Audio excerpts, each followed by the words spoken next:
Try it! Try it! NANI?!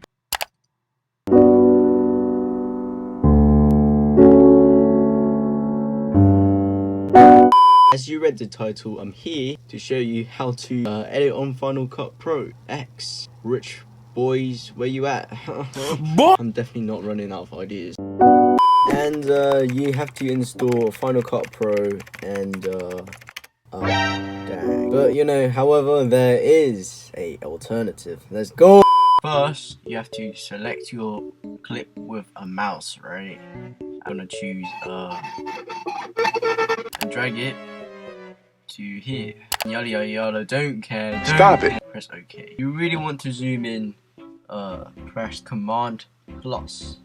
Keep on pressing if you want to get bigger. To cut a clip, you press B. You have this knife to cut out the clips by just clicking on it. Press it like this. Other parts, if you want to cut out the awkward parts, for example, this, then press A, click on this, and delete this. And now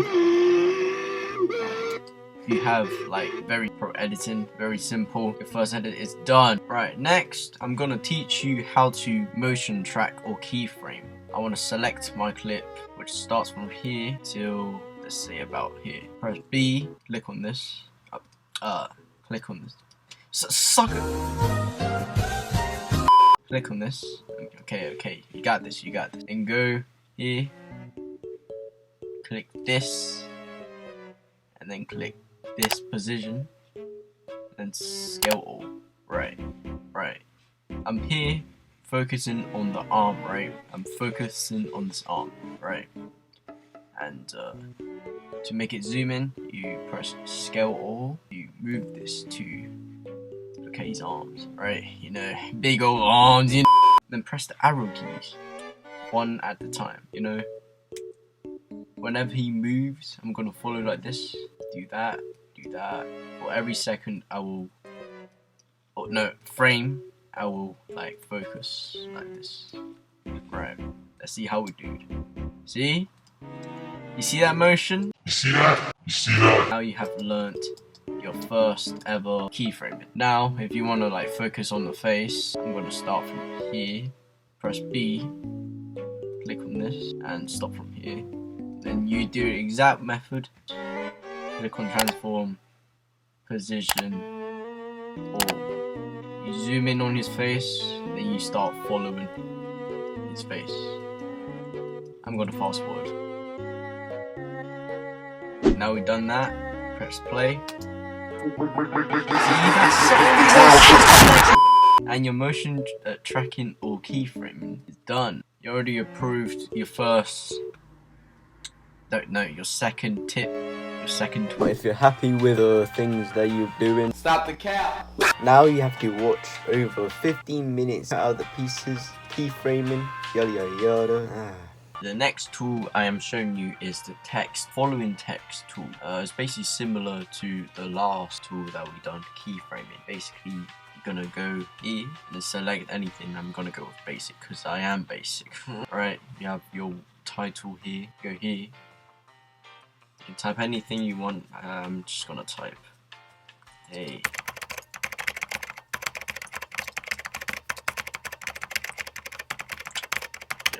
You naughty. You size it up. I want to change the color, so you have to go on show color.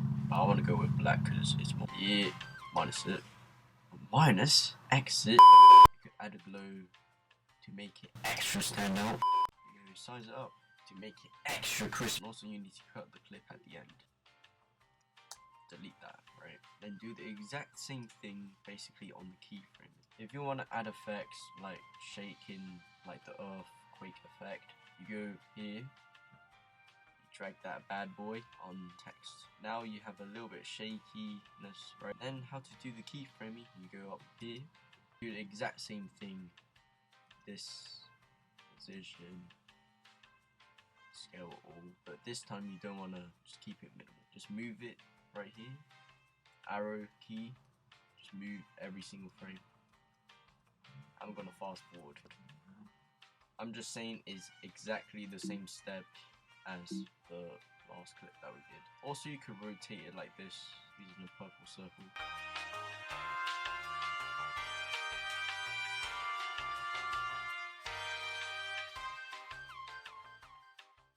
This is very time consuming. If you want to press 3 times on the arrow keys, 1, 2, 3, then you could do that. Right here, you could move this out of this area. So if I go frame by frame, do that, do that, do that. One last one. You could just throw it out, you know, just do that. And press enter. Now we watch it from the beginning.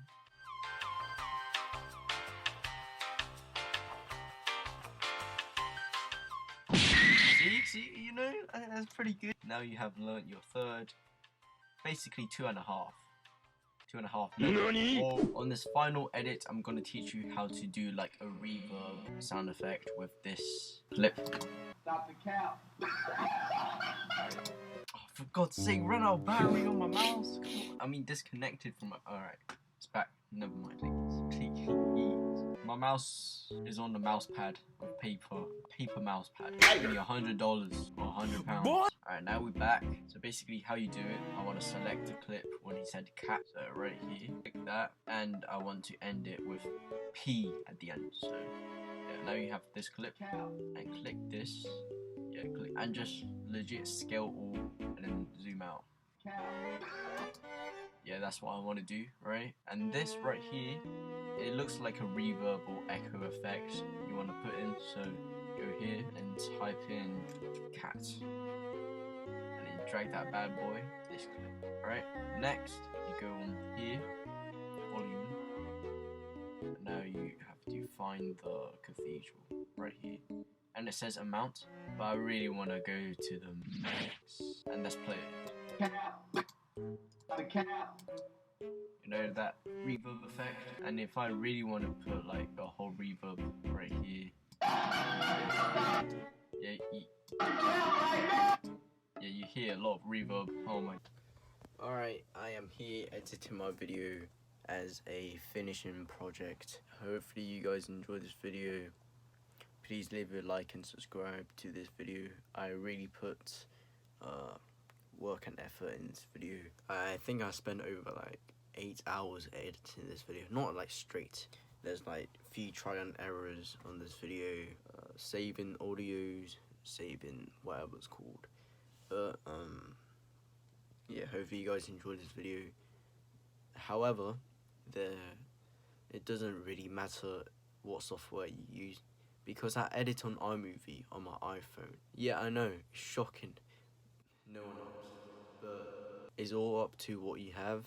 It's all about the skill that you have. It's all about the ideas that you have. Don't spend like loads of money. Just be smart of how you edit. Just be smart about it, you know. Don't go out there buy like a whole bunch of packs and don't know how to use it. Yeah, so hopefully you guys enjoyed this video. Please like and subscribe to join the Next Year Squad. And yeah, just don't spend a lot of money on software and don't know how to use it. And yeah, catch you next week.